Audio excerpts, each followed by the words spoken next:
We're in the paddock at Keeneland with Jack and Lori Wolf from Starlight Racing and Aaron Finley from West Point Thoroughbreds. So Jack, we'll start off with a question. Could you briefly explain what a managed racing partnership is, or what some people refer to as a racing syndicate? Well, all it can address is what we do, and we're a general partnership that consists of basically 5 partners. We buy approximately 15 yearlings each year, and we develop them through breaking them down in Ocala and getting them to the track, and mostly to Todd Fletcher. But as far as the partnership is concerned, I think the main thing that we're looking for are partners that want to have a good time. We as principals, Don Lucarelli and myself, we put up our own capital. We manage the horses. We try to involve the partners, in coming to the races and the big races.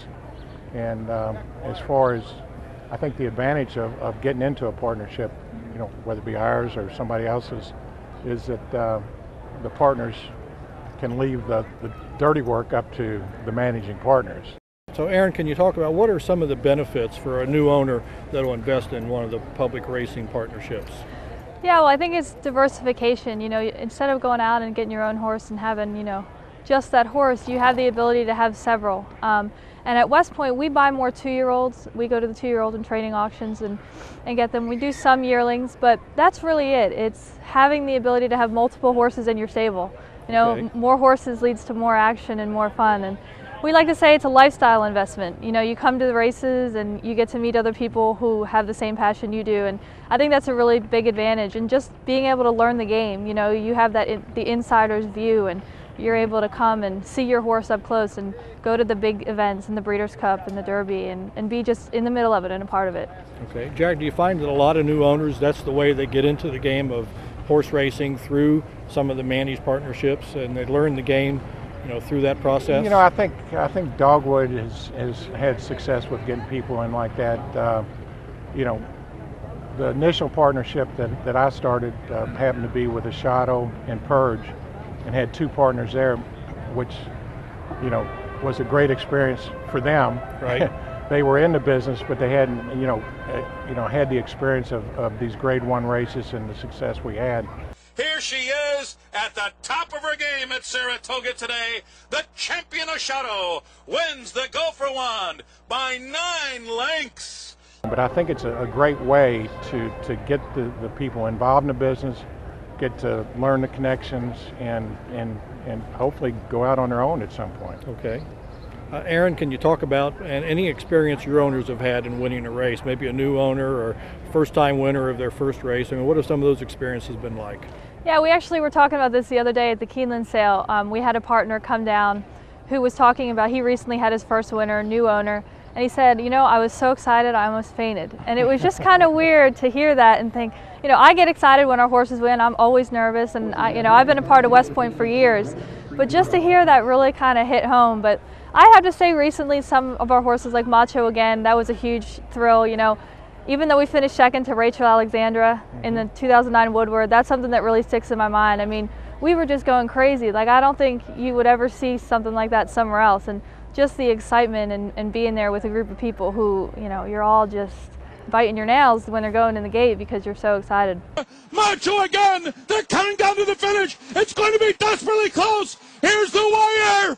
Rachel won! Jack, what advice would you have for anyone thinking about investing in a racing partnership, new owner or prospective owner? Any advice that you could give? Do the research. Yeah. Do your research. I would say do the research.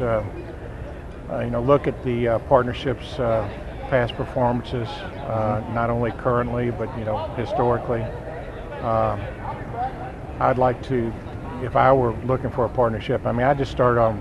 Lori and I started ourselves without much direction and made a lot of mistakes, but if I were looking for a place now, I would look for a partnership that's got a good track record, it's got good credibility, it's got the managers and principals' own money involved. I would look for something that is fee-based in such a fashion that it's on the back end depending on performance. But I think Lori hit it on the head, is do your homework, get with a partnership that's got good trainers, got good accountants, got good communication, good riders, good exercise riders. So, I mean, just bottom line, do your homework, I think. Okay, and Aaron, what advice would you give for a new owner who's considering investing in a public racing partnership? Well, I think like Jack said, it's really important to do your homework. You know, with the internet, there's so much information available, and I think one thing is there's a lot of partnerships out there now. You know, it's very easy to hang a shingle and say, I'm a partnership, but it's very, you know, like he said, very important to look at past performances and stats and, you know, find the partnership that's right for you. They're all different. They all have different fee structures. You know, we're probably a larger partnership than some. Our minimum's 5%. So, you know, we'll have a number of owners in on each horse, but that does give you the ability to diversify. It gives people the ability to be in on multiple horses. But that's really it. You know, ask questions. Don't be afraid to ask the tough questions when you're, you know, kind of interviewing to figure out which partnership's the best fit for you. I think the main thing you communicate to somebody that's wanting to get in one of these partnerships is to pick a group that you feel like you can have fun with, because all we're doing is trying to sell the experience, you know. And you know, financially it's pretty capital intensive, and that's, I think, an advantage to getting into a partnership. But the main thing is to get with a group where you think you can have some fun. So what's one of the main reasons a new owner would want to invest in one of the managed racing partnerships? What's one of the big reasons to do that? Well, to be honest with you, this might sound a little corny, but I tell people when they come, the reason you buy into any horse, whether it's in a partnership or on your own, is for that last 50 yards when you're in front and you know you're going to win. Okay, Jack? And that's very well put. And you know, from an investment standpoint, it's hard to make sense to do this. So the experience of getting the thrill of that last 50 yards and, you know, being with the group of people that you have fun with, I think that's really bottom line why you want to do this. So.